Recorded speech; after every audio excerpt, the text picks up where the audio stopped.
하나님 말씀 봅니다. 하나님 말씀 창세기 2장 18절에서 25절까지입니다. 창세기 2장 18절에서 25절까지입니다. 하나님 말씀이 이러합니다.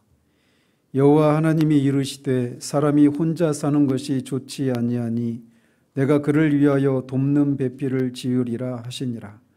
여호와 하나님이 흙으로 각종 들짐승과 공중의 각종 새를 지으시고 아담이 무엇이라고 부르나 보시려고 그것들을 그에게로 이끌어 가시니 아담이 각 생물을 부르는 것이 곧 그 이름이 되었더라.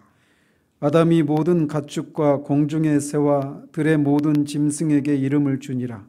아담이 돕는 배필이 없으므로 여호와 하나님이 아담을 깊이 잠들게 하시니 잠들매 그가 그 갈빗대 하나를 취하고 살로 대신 채우시고 여호와 하나님이 아담에게 취하신 그 갈빗대로 여자를 만드시고 그를 아담에게로 이끌어 오시니 아담이 이르되 이는 내 뼈 중에 뼈요 살 중에 살이라.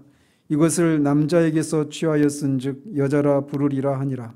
이러므로 남자가 부모를 떠나 그의 아내와 합하여 둘이 한 몸을 이룰지로다. 아담과 그의 아내 두 사람이 벌거벗었으나 부끄러워하지 아니하니라. 아멘.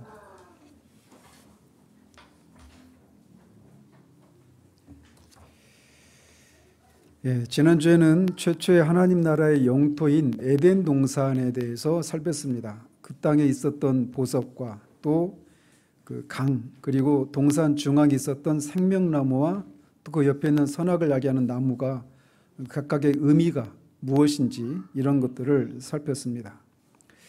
오늘은 우리가 방금 읽은 것처럼 여자의 창조 과정에 대해서 살펴보도록 합니다. 다시 한번 말씀드리지만 지금 이 2장은 지금 우리가 살피고 있는 이 부분은 하나님이 6일 동안의 천지를 창조하실 때 6일째 있었던 일들을 다루고 있는 겁니다. 1장 26절 27절에 보면 하나님께서 사람을 남자와 여자로 창조하셨다라고 말하고 있는데 이 2장은 그 과정을 좀 더 상세하게 기술하고 있는 겁니다. 그래서 1장만 보면 하나님이 그냥 남자와 여자를 같이 창조하신 것처럼 되어 있지만 그렇지 않다라는 겁니다. 순서가 있다라는 것이죠. 그래서 남자를 먼저 만드시고 우리가 읽은 것처럼 남자에게서 여자를 따로 만드신 겁니다. 그래서 우리가 2장에서 나오는 그 에덴 동산에 그 아담을 두신 것들, 그리고 아담에게 선악을 알게 하는 나무 열매를 따먹지 말라라고 하는 그런 명령을, 그런 것을 주신 것은 아담에게 주신 거예요. 따라서 하와는 이제 나중에는 하와라고 이름을 지어주지만 그 여자는 남자로부터 그런 계명을 전해 받았다, 이렇게 우리가 볼 수 있단 말이죠. 그리고 또 이렇게 하나님께서 남자에게서 여자를 창조하시고 그 여자와 남자가 최초의 결혼을 하는 장면이 오늘 본문에 기록이 되어 있습니다. 우리 이런 것들을 통해서 결혼이 어떤 것이어야 하는가, 이런 것도 오늘 살펴보게 됩니다. 먼저 18절을 보게 되면 여호와 하나님께서 사람이 혼자 사는 것이 좋지 않다라고 말씀하고 계십니다. 앞에 1장 31절에 보면 하나님이 이 모든 것들을, 천지를 창조하신 모든 것들을 보시고 보시기에 심히 좋았더라라고 말씀하셨는데 이 2장 18절에서는 사람이 혼자 사는 것이 좋지 못하다라고 말씀하신단 말이에요.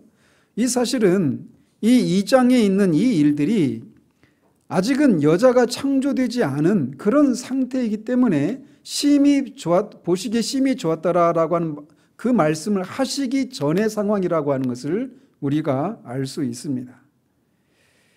그렇다면 하나님은 왜 사람이 혼자 사는 것이 좋지 않다라고 말씀을 하셨을까요?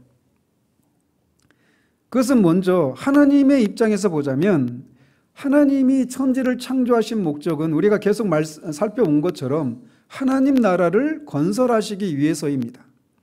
그런데 하나님 나라의 영토는 있고 땅은 있지만 그 땅에서 하나님의 통치를 받을 하나님의 백성이 없다라면 하나님의 주권이 온전히 그렇게 실현되지 못하게 되는 거예요. 따라서 더더군다나 하나님은 많은 백성을 두시기를 원하셨습니다. 그것은 앞에 1장 28절에서 생육하고 번성하여 땅에 충만하라 라고 하는 그런 말씀을 통해서 우리가 유추할 수 있는 겁니다. 하나님은 단 한 사람의 하나님 백성만을 두기를 원하셨던 것이 아니라 하나님의 백성이 땅에 충만하기를 원하셨어요. 즉 많은 하나님의 백성을 두기를 원하셨단 말이죠. 그런데 남자 혼자서는 생육할 수도 없고 더더군다나 번성할 수도 없었기 때문에 하나님 나라 백성을, 많은 하나님 나라 백성을 두기를 원하셨던 하나님 보시기에 남자 혼자 사는 것이 보기에 좋지 않았던 것입니다. 그렇기 때문에 하나님은 이 아담 옆에 여자를 두시고 아담 혼자가 아니라 인류가 되도록 그렇게 하시려고 했던 겁니다. 또 아담의 입장에서 보자면 아담은 하나님의 형상으로 지음을 받은 인격체입니다. 인격체라고 하는 특징은 또 다른 인격체와 사귐을 갖는 그런 존재라고 하는 것을 의미합니다. 그래서 사람이 이렇게 인격으로 지어졌기 때문에 사람은 혼자서 살 수 없고 함께 다른 인격과 교제하며 살아야 하는 것입니다. 인격은 다른 인격과 교제를 원하고 다른 인격체와의 교제를 통해서 바른 인격이 되어 가기 때문에 다른 존재와 함께 살 수밖에 없도록 지으셨단 말이에요. 인격체는 인격체와 함께 살 때 바른 사람이 되는 것입니다. 그렇기 때문에 사람은 혼자 살 수 없게 지어졌어요. 그래서 그렇다고 해서 이것이 꼭 모든 사람들이 다 결혼을 해야 된다, 이걸 말하는 건 아닙니다. 우리가 결혼을 하지 않더라도 인격과 인격 간의 그런 교제가 있어야 되는 거예요.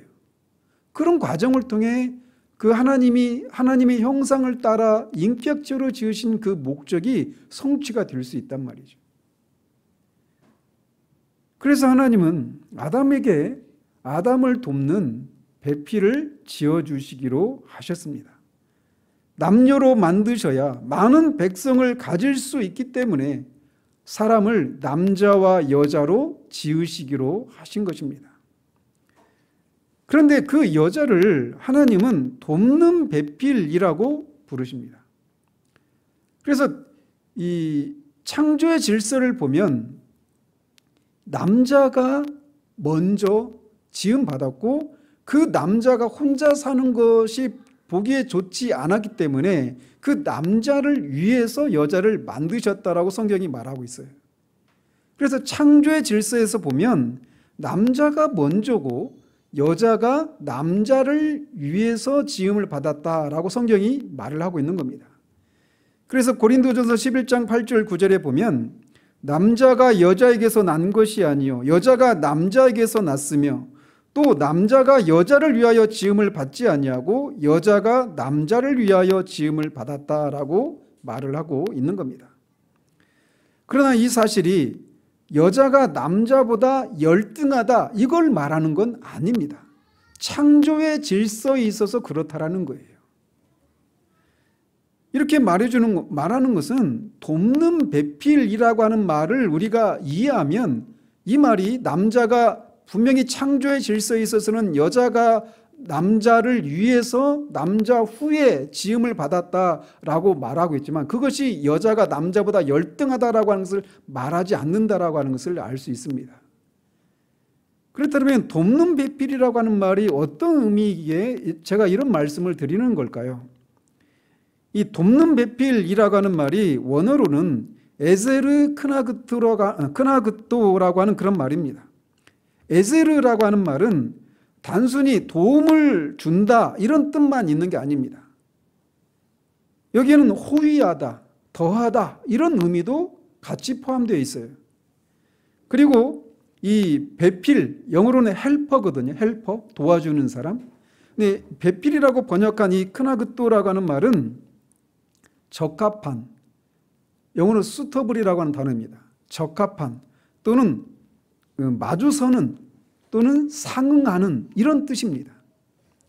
따라서 돕는 배필은 적합한 배필 또는 마주서는 배필, 상응하는 배필 이런 뜻입니다. 그래서 적합한 배필 또는 상응하는 배필이라고 하는 뜻은 아담에게 주어진 사명과 관련된 그런 해석입니다. 우리가 앞에서 살펴봤듯이 아담은 아무런 목적이 없이 그냥 우연히 생겨난 존재가 아닙니다. 하나님이 아담을 창조하실 때는 어떤 목적을 가지시고 아담을 창조하셨다라고 하는 것을 우리가 앞에서 이미 살펴보았어요. 그래서 그 목적을 실현하기 위해서 하나님께서 특별히 아담을 하나님의 형상으로 창조하셨습니다. 하나님의 형상으로 지음을 받고 생육하고 번성해서 땅을 정복하고 다스리는 그런 사명을 부여받은 존재가 아담입니다. 하나님의 계명에 순종하는 것을 통해서 하나님을 섬기고 하나님을 경배하며 하나님의 창조 세계를 다스리고 보호할 사명이 아담에게 주어졌단 말이죠. 그런데 이 사명을 돕기에 적합한 배필이 바로 여자다, 이렇게 말을 하고 있는 거예요. 따라서 뒤에서 나중에 이제 하와라고 불리게 될 이 여자는 바로 아담에게 주어진 이 사명을 감당하기에 적합한 사람으로 지음을 받은 겁니다. 따라서 남자도 이 세상에 어떤 사명을 가지고 지음을 받은 것처럼 여자도 마찬가지로 어떤 사명을 돕기 위한 그런 어떤 목적을 가지고 이 세상에 존재하게 되었단 말이죠. 그래서 어떤 삶의 목적이 없는, 존재의 이유가 없는 존재는 아무도 없어요. 모든 사람은 다 어떤 목적과 어떤 존재의 이유를 가지고 이 세상에 태어나게 된 겁니다. 그건 뭐냐? 아담에게 주어진 그 사명을 모든 남자와 여자들이 가지고 태어났다라고 하는 것을 우리가 알 수 있게 되는 것입니다. 또 돕는 배필이 마주서는 배필, 이렇게도 번역을 할 수 있습니다. 마주선다라고 하는 것은 마치 거울을 보고 거울 앞에 우리가 이렇게 서서 마주서는 것처럼 그렇게 서는 것을 의미하는 거예요. 따라서 이 여자가 남자보다 열등한 존재가 아니라고 하는 사실은 이 돕는 배필, 이렇게 마주서는 그런 배필이라고 하는 그런 뜻을 가지고 있기 때문에도 그렇게 말을 할 수 있는 겁니다. 그래서 여자도 남자와 같이 성품과 신분은 같은 인격체로 지음을 받은 거예요. 다만 역할에 있어서 남자와 다를 뿐이지 그런 여자의 성품이나 어떤 그 존재, 그런 지위, 이런 것은 남자와 다를 바가 없단 말이에요. 역할에 있어서만 차이가 날 뿐이라는 것입니다. 그렇기 때문에 돕는 배필이라고 하는 이 말이 벌써 남자가 창조의 질서에 있어서는 여자가 남자보다 뒤에 태어났고 또 남자를 위해서 지음받았다, 이렇게 말을 할 수 있지만 그것이 여자가 남자보다 열등한 존재로 지음받았다라고 하는 것을 말해주는 게 아니라는 것을 성경은 우리에게 말해주고 있습니다. 이렇게 하나님께서 돕는 배필을 지으셨는데 그것은 이렇게 아담 혼자서는 하나님께서 아담에게 기대하셨던 그 사명을 다 이룰 수가 없기 때문에 이렇게 그것을 돕는 사람으로 여자를 지으신 것이라는 겁니다. 이 세상이 없어도 완전하시고 자존하시는 하나님, 즉 우리가 있기 전에도 완전하신 하나님이시고 우리가 이 세상을 떠나도 여전히 완전하신, 아무런 부족함이 없는 그 하나님이 이 세상을 창조하셨을 때는 이성적이고 도덕적인 피조물인 인간으로 하여금 이렇게 자존하시는 창조주 하나님의 어떠하심을 드러내고 하나님을 영화롭게 하기 위해서 사람을 지으신 것입니다. 그런데 이 하나님은 성부와 성자와 성령, 이 삼위 하나님으로 존재하시는 하나님이세요.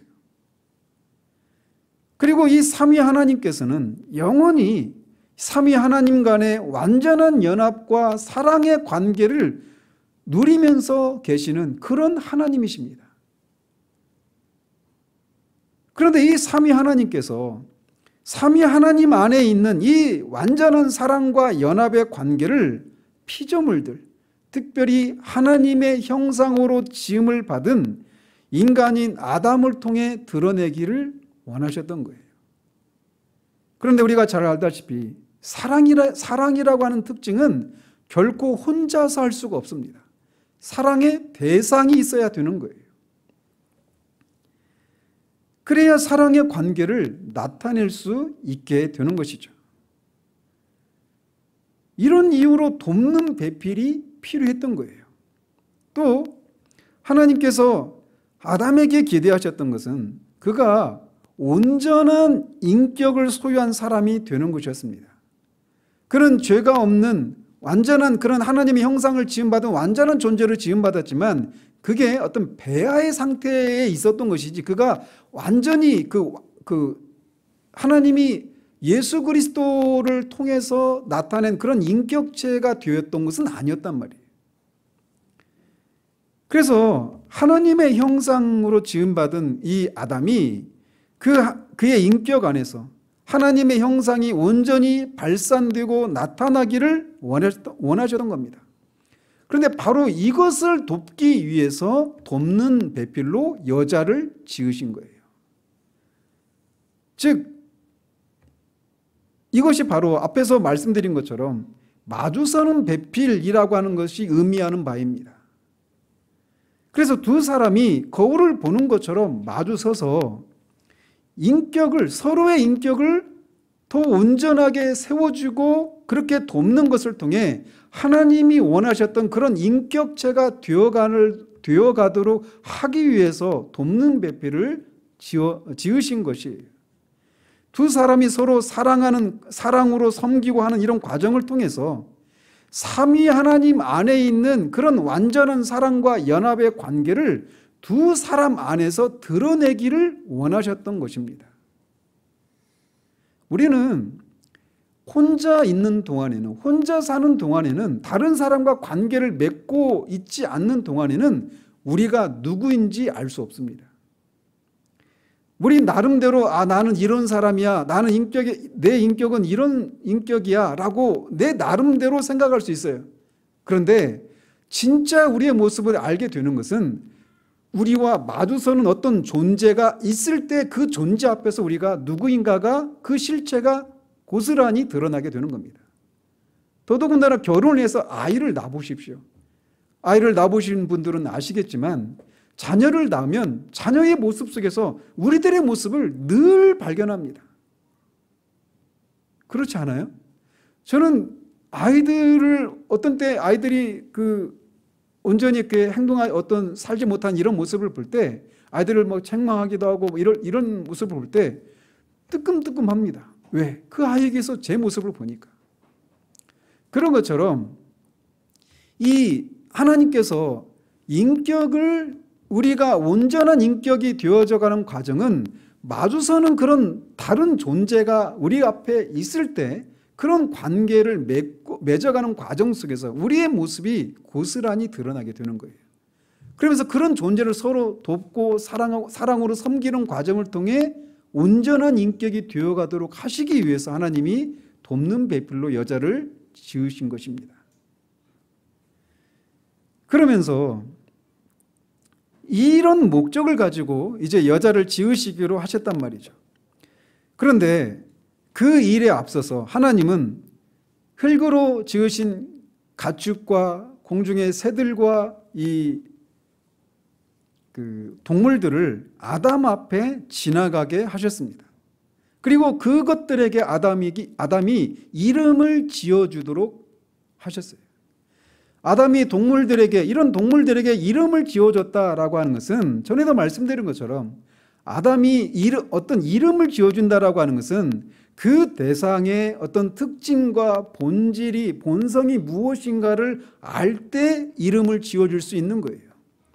그래서 아담이 자기 앞에 지나가는 동물들에게 이름을 지어줄 때 그 동물들은 그 이름에 맞게 그런 어떤 활동 방식이나 어떤 존재 방식이 한정이 되는 그런 일들이 일어나게 된 것입니다.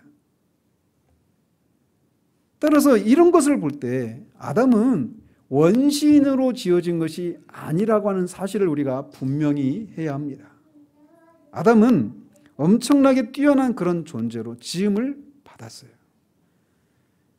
또 하나 아담이 동물들의 이름을 지어주는 것은 그가 동물들에게 통치권을 행사하고 있다라고 하는 것을 의미하기도 합니다. 이름을 지음받는 존재가 지어주는 존재의 다스림을 받는 것은 그건 일반적인 상식적인 그런 모습이란 말이죠. 근데 아담이 이렇게 동물들에게 이름을 지어줬다라고 하는 것은 인간이 동물들보다 월등히 뛰어난 존재이고, 그렇게 이름을 지어주는 것을 통해서 아담이 동물들을 하나님께서 땅을 정복하라라고 말씀하셨고 이 모든 것들을 다스리라고 말씀하셨는데, 그것을, 그 통치권을 지금 아담이 이름을 지어주는 것을 통해서 행사하고 있다라고 하는 것을 보여주고 있는 겁니다. 이런 의미에서 최근에 어디에서 그 사람을 물어 죽인 개를 안락사를 시켜야 되느니 말아야 되느니 이런 막 그런 논쟁이 있었잖아요. 남양주에서 그런 일이 있었죠. 남양주에서 오신 분들이 계신데, 그러면서 그 개를 안락사 시키면 안 된다라고 막 사람들이 막 반대하고 막 그런 현상이 일어났잖아요. 아무리 동물이 친근하고 그런 사랑스러운 존재라 하더라도 동물은 사람의 통치를 받는 그런 존재입니다. 그런 모습 속에서도 우리가 얼마나 뒤틀린 그런 시절을 살고 있는지를 알 수 있는 거예요. 어쨌든 이렇게 아담은 동물들에게 이름을 지어주는 것을 통해서 그들을 다스리는 그런 통치권을 행사하고 있는 것인데, 아담이 그 과정을 통해서 깨닫게 된 것은 무엇이냐? 이런 것들 속에서 돕는 배필이 없구나라고 하는 것을 알게 된 것입니다. 아담 스스로도 그런 것을 깨닫게 된 것이에요. 아담은 이 세상에서 자신과 같은 성정을 소유한 그런 존재를 발견할 수 없었습니다. 자신과 가장 비슷하게 생긴 그런 어떤 유인원이라고 부르는 그런 영장류들이 지나갈 때도 또 앵무새도 지나갔겠죠. 말도 했겠죠. 앵무새도 그렇게 지음 받았으니까. 그렇지만 자신의 그 존재, 자신이 그런 가지고 있는 그런 사명을 같이 이해하고 그것을 나누고 소통할 수 있는 그런 존재가 없다라고 하는 것을 그는 그 수많은 짐승들에게 이름을 지어주는 과정을 통해서 뼈저리게 깨닫게 되었을 거예요. 하나님이 만드신 세계를 보면서 그 세계를 창조하신 하나님의 지혜와 권능을 찬양하고 또 그 안에서 하나님 자신의 존재를 발견하고 삶의 이유를 같이 논할 수 있는 그런 존재가 이 많은 동물들 속에서는 없구나, 하나도 없구나라고 하는 것을 깨닫게 되었던 것입니다. 따라서 아담은 동물들의 이름을 짓는 과정을 통해서 자기 스스로도 자신에게는 자신을 이렇게 돕는 그런 배필이 필요하구나라고 하는 것도 깨닫게 되었을 것입니다.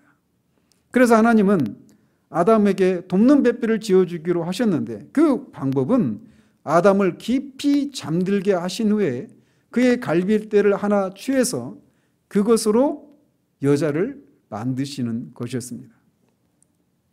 여자를 남자의 갈빗뼈를 취해서 만들었다라고 하는 것은 남자가 지어진 진료나 그 만들어진 그 진료나 여자의 진료가 같은 것임을 말해주는 겁니다. 또 1장 27절에서도 남자와 여자 모두 하나님의 형상으로 지음받았다고 말하고 있는데, 이렇게 남자와 여자는 인격적으로 동등한 존재라고 하는 것을 이것을 통해서도 우리가 알 수 있게 되는 겁니다. 즉 하나님은 여자를 남자의 머리나 또는 발에 있는 그런 뼈로 만들지 않으시고 몸의 중간에 있는 그런 갈빗대로 만드시는 것을 통해서 여자가 남자를 지배하거나 또는 여자가 남자의 지배를 받는 그런 존재가 아니라 동등한 존재로 마주 설 수 있는 그런 존재로 지으셨다라고 하는 것을 우리에게 말해주고 있는 겁니다. 그래서 앞에서도 말씀드린 것처럼 창조의 질서상 여자가 남자보다 뒤에 지어졌고 남자를 위해서 여자가 지었다 이렇게 말을 할 수 있지만, 그것이 남자가 여자보다 월등하고 여자가 남자보다 열등하다라고 하는 것을 말해주는 게 아니라고 하는 것을 여기에서도 우리가 다시금 보게 됩니다. 따라서 남자는 여자를, 특히 아내를 자신에게 어떤 예속된 그런 존재로 생각하거나 힘으로 지배하려고 해서는 안 되는 겁니다.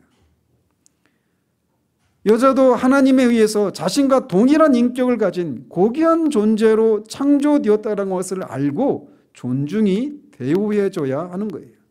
그래서 고린도전서 11장 11절 12절에서 이렇게 말을 하는 겁니다. 주 안에는 남자 없이 여자만 있지 않고 여자 없이 남자만 있지 아니하니라. 이는 여자가 남자에게서 난 것 같이 남자도 여자로 말미암아 났음이라. 그리고 모든 것은 하나님에게서 났느니라 라고 말을 하고 있는 겁니다. 자, 이렇게 남자의 이 머리나 다리뼈가 아니라 갈빗대를 취해서 여자를 만드셨다라고 하는 것을, 이렇게 남자와 여자가 동등한 그런 마주서는 존재로 지음을 받았다라고 하는 것을 말해줘요. 그리고 또 하나님이 이렇게 남자의 갈빗대로 여자를 창조하셨다라고 하는 것은 남자는 여자를, 특히 남편은 이 아내를 사랑하고 보호해 주어야 할 존재라고 하는 것을 우리에게 교훈해 주고 있기도 합니다. 그래서 에베소서에서 남편들에게 내리는 그 첫 번째 의무사항이 뭐냐면 아내를 사랑하라 라고 하는 것이에요. 사람은 누구나 자기 몸을 사랑하고 보호합니다. 자기 자신의 육체를 미워하고 상하도록 막 해치고 버려두고 하는 것은 스스로 자기의 삶을 포기한 그런 사람이 아닌 이상은 사람은 누구나 자기 몸을 보호하고 아끼고 양육하는 일들에 힘을 씁니다. 그런데 성경은 여자가 남자의 몸에서 나왔다라고 말을 하고 있는 거예요.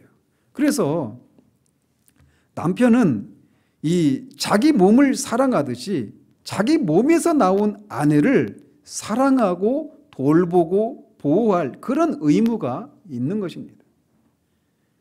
뒤에서 이 아담은 이 여자를 이는 내 뼈 중에 뼈, 내 살 중에 살이로다 라고 말을 합니다. 그래서 그런 표현을 통해서 이 여자는 남자의 보호와 사랑을 받아야 할 그런 존재라고 하는 것을 성경은 우리에게 말을 해주고 있는 거예요. 이렇게 여자는 남자의 갈빗대에서 아담이 깊이 잠든 후에 하나님이 그 갈빗대를 취해서 여자를 만드셨습니다. 그런데 이것은 장차 이 둘째 아담인 예수 그리스도께서 십자가에 죽으시는 것을 통해서 그의 갈비가 그 옆구리가 창으로 찔리고 그렇게 죽는 것을 통해서 장차 그 아담의 신부된 교회가 나올 것을 예표하고 있는 그런 것이기도 합니다.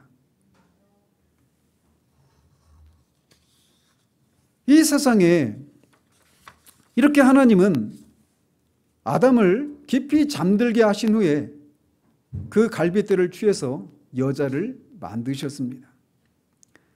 그리고 하나님이 그 여자를 이끌고 아담에게 오셨을 때 아담은 이렇게 외쳤습니다. 이는 내 뼈 중에 뼈요 내 살 중에 살이로다 라고 말이죠. 이 말이 우리가 보기에 언뜻 듣기에는 굉장히 투박한 그런 표현으로 들리잖아요. 그런데 독일의 시인이었던 괴테가 이렇게 말을 합니다. 이 시는 인류 최초의 서정시요 연애시다라고 말을 했어요. 아담이 이는 내 뼈 중에 뼈요 내 살 중에 살이로다 이렇게 말하고 있는 것은 문자적으로 말하면 그것을 말하는 것이죠. 내 뼈 중에 뼈, 살 중에 살이다. 문자적으로 말하면. 근데 이게 어떤 의미냐? 내 몸에서 나와서 내가 그 어느 것과도 비교할 수 없이 소중하고 귀한 그런 존재다라고 외치는 거예요. 한번 생각을 보십시오. 아담이 그때는 사람이라고는 아담 혼자 있었습니다. 그리고 그 수많은 짐승들과 새와 그런 가축들이 지나가게 했지만 그 속에서는 앞에서도 말씀드린 것처럼 자신의 창조의 목적을 같이 나누고 창조주 하나님의 어떠하심을 즐거워하고 찬양하고 예배하고 그런 것을 같이 나눌 수 있는 존재가 단 하나도 없었어요. 그런데 깊이 잠에서 들었다가 깨어나 보니까 뭔가 옆구리가 허전한 것 같은데 보니까 자기와 그런 비슷한 사람이 존재하고 있는 것을 보게 된 거예요.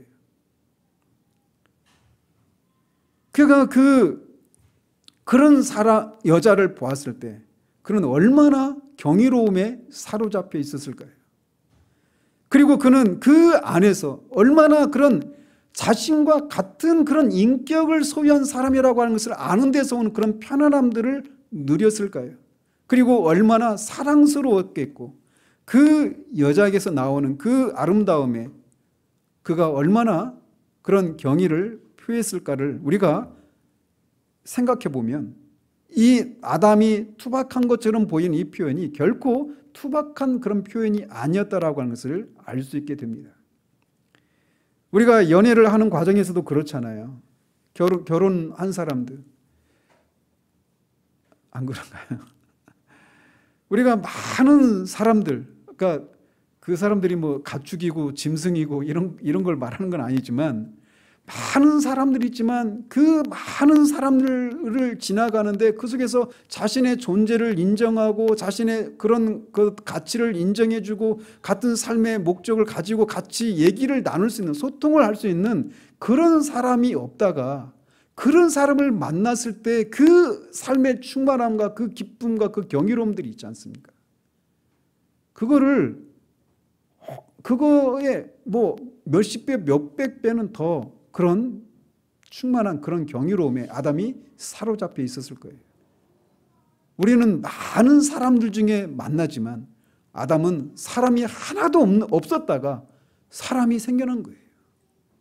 그런데 그 사람과 교제를 나눌 수 있는 그런 사람이다, 소통을 할 수 있는 사람이다라고 하는 것을 알게 됐을 때 그가 얼마나 그 경이로움에 사로잡혀 있었을까를 우리가 상상해 볼 수 있는 것이죠.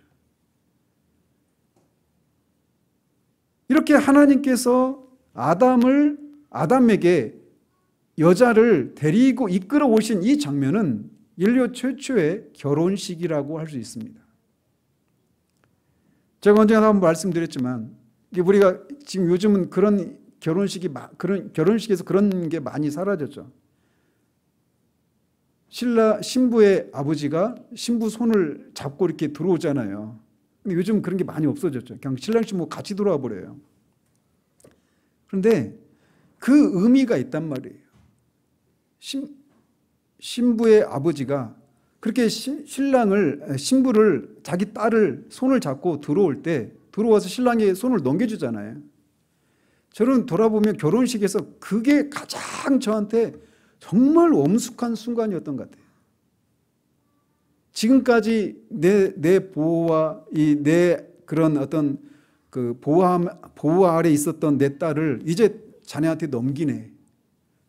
그런 의미로 저한테는 이렇게 받아들였기 때문에 그 손을 넘겨주실 때 그 장면이 저한테는 너무나 엄숙한 그런 순간이었어요.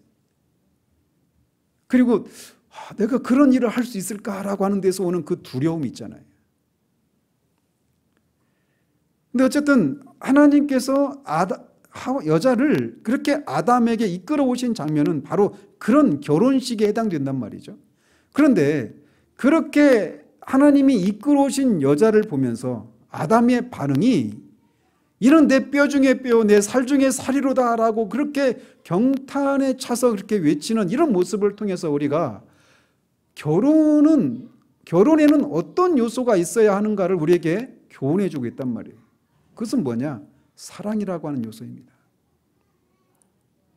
결혼에는 사랑이라고 하는 요소가 반드시 있어야 하는 거예요.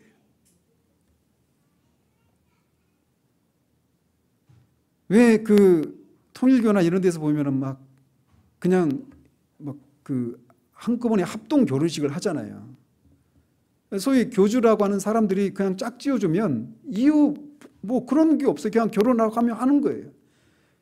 그거는 결혼의 그런 의미를 최초의 결혼식에서 우리에게 나타내주고 있는 그런 것을 생각해 볼 때 그런 것은 성경적이지 않은 그런 요소가 있다라고 하는 것을 알 수 있습니다. 심지어 있잖아요. 교회 안에서도 마찬가지예요. 또 그런 것을 저도 보았었는데 그냥 목사님이 이 자매랑 또는 이 형제랑 결혼해 하면 그냥 하는 거예요. 물론 그렇게 해서도 삽니다.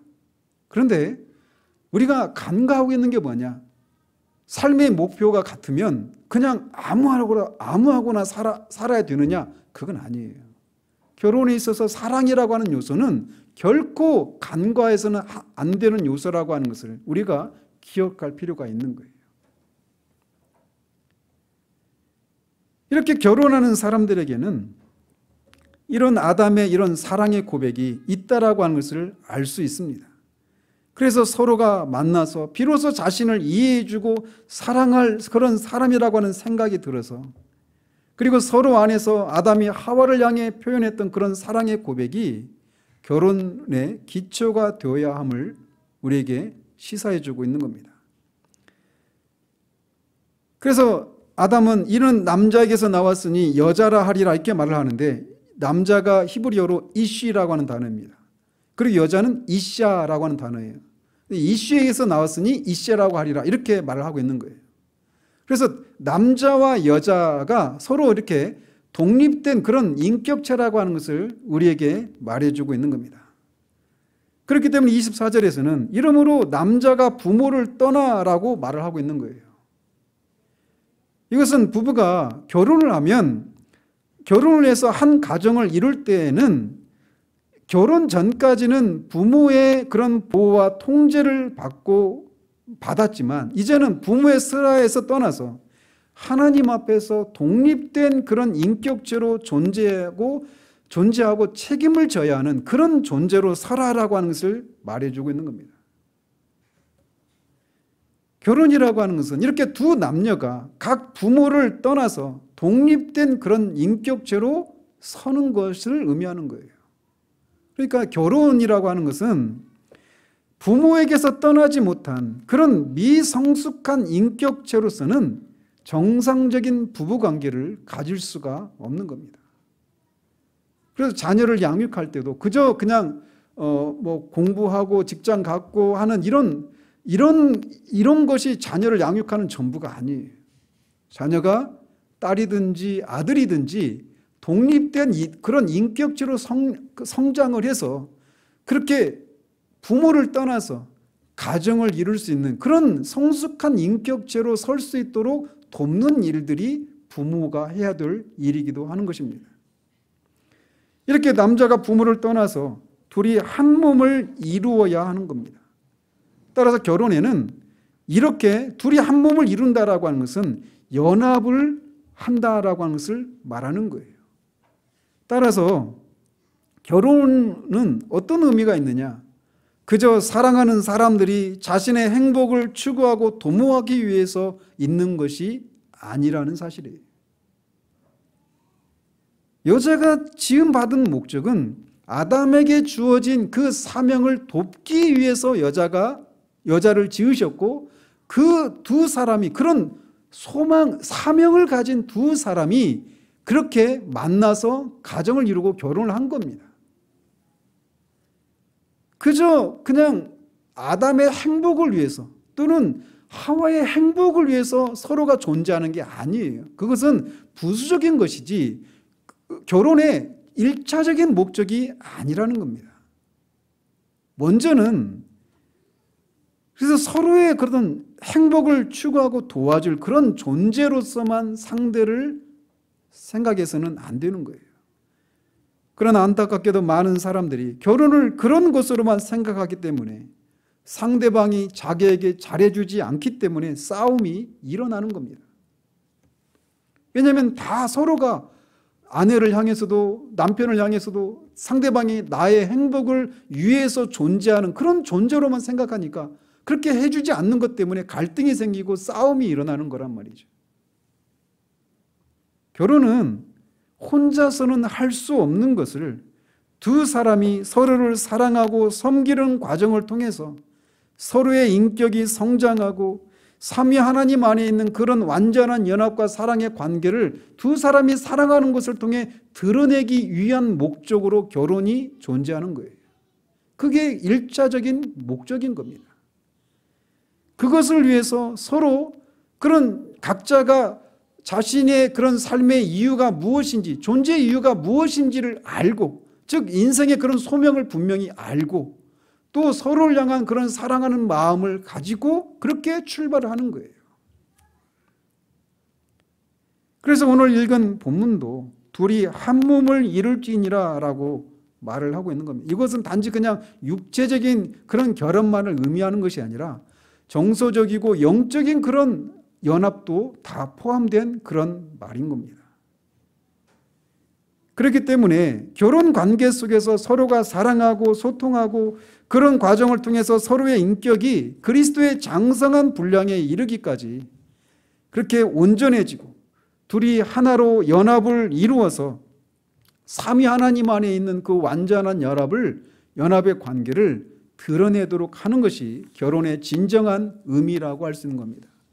그런 과정 속에서 태어난 그런 자녀들도 그런 것을 보고 또 결혼을 이루고 또 자녀를 낳고 이런 것을 통해 그런 사람들로 가득한 그런 하나님의 백성들을 만드시기 위해서 결혼이라고 하는 제도를 하나님이 두신 거예요. 그런 과정 속에서 부부의 역할은 서로가 그리스도 안에서 얼마나 소중하고 사랑스러운 존재인가를 깨달을 수 있도록 서로를 섬기는 일들을 해야 되는 겁니다.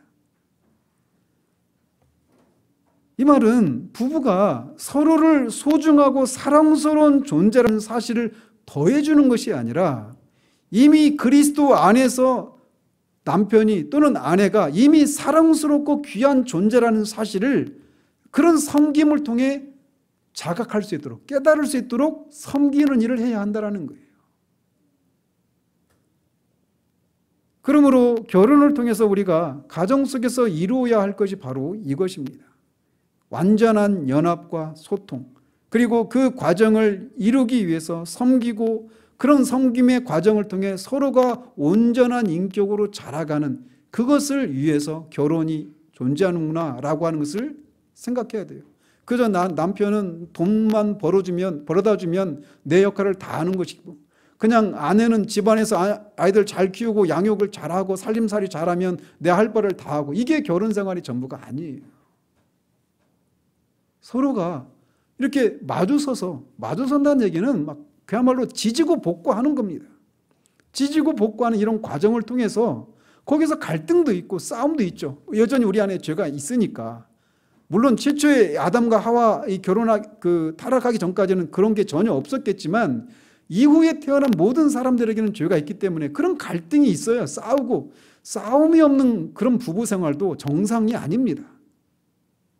그런 누군가 일방이 그냥 막 참기만 하고 있는 거예요. 누군가가. 그러니까 싸움이 안 일어나는 것이죠. 싸워봐야 말해봐야 뭐 무슨 말이 통하겠어 하면서 그냥 포기하거나 그냥 일방적으로 참고만 있기 때문에 싸움과 갈등이 없는 겁니다. 싸우되 잘 싸워야 돼요. 싸우는 것도 잘 싸워야 돼요. 갈등이 있기 마련입니다. 그런데 그 갈등에 싸우기 위해서 싸우는 게 아니죠.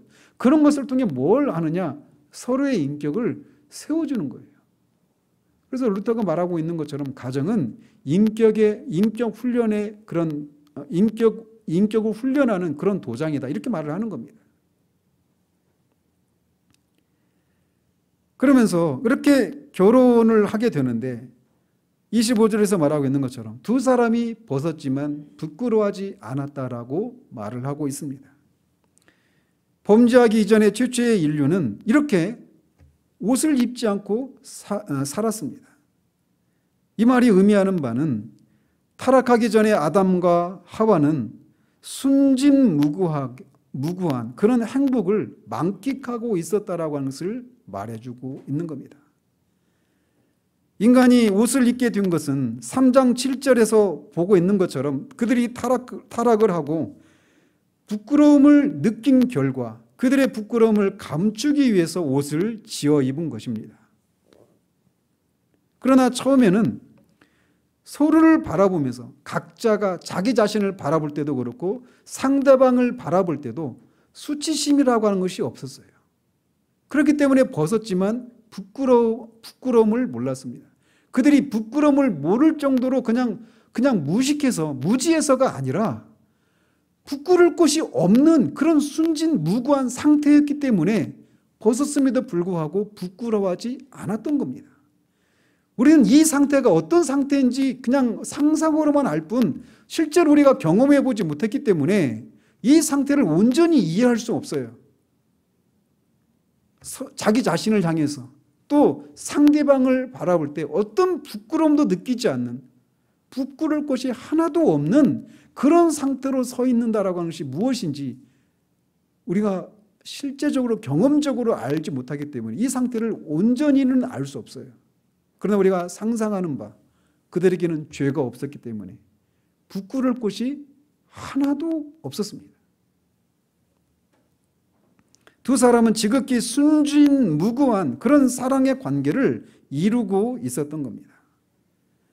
이렇게 범죄하기 전에 그들에게는 피차에 숨길 만한 그런 허물이나 죄가 없었기 때문에 그들의 영혼과 육체가 순결해서 벗었지만 부끄러워하지 않고 순진무구한 사랑의 기쁨을 만끽했던 것입니다.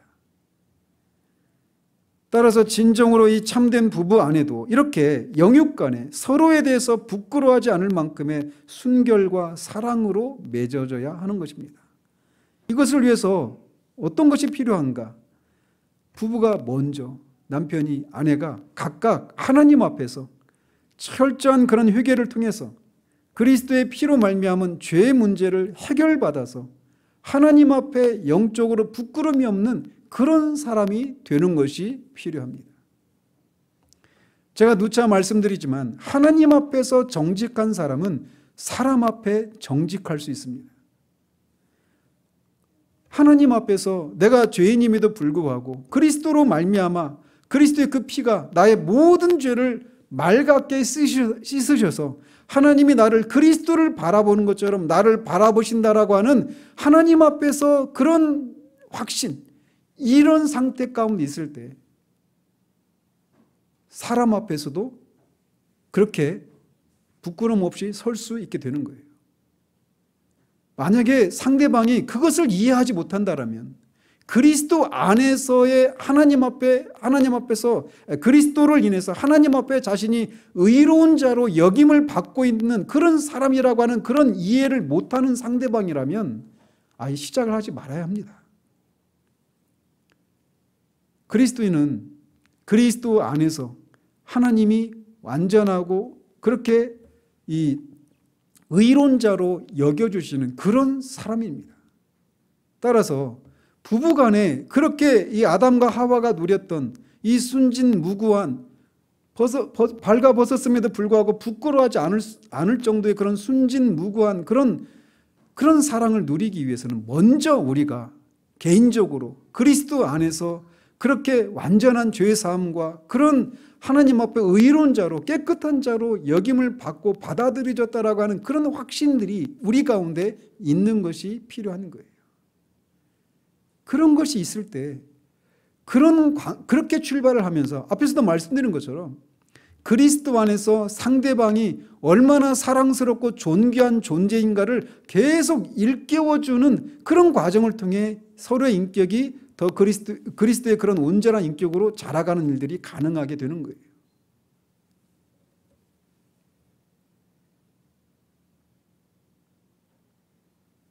또 아울러서 서로를 존경하고 위해주고 서로의 필요를 채워주기에 힘써야 하는 일들도 우리 가운데 있어야 하는 겁니다. 그렇게 할 때 아담과 하와 부부가 그렇게 발가벗었어도 부끄러워하지 않을 만큼의 그런 순진무구하고 지순한 그런 사랑을 나눴던 것처럼 그런 사랑이 가능하게 되는 것이에요. 하나님은 여자를 창조하시고 그 둘을 에덴 동산에 두시고 그들로부터 경배와 섬김을 받으시게 된 것입니다. 그래서 하나님 보시기에 심히 좋았다라고 말씀을 하셨던 거예요. 이렇게 처음은 매우 좋았습니다.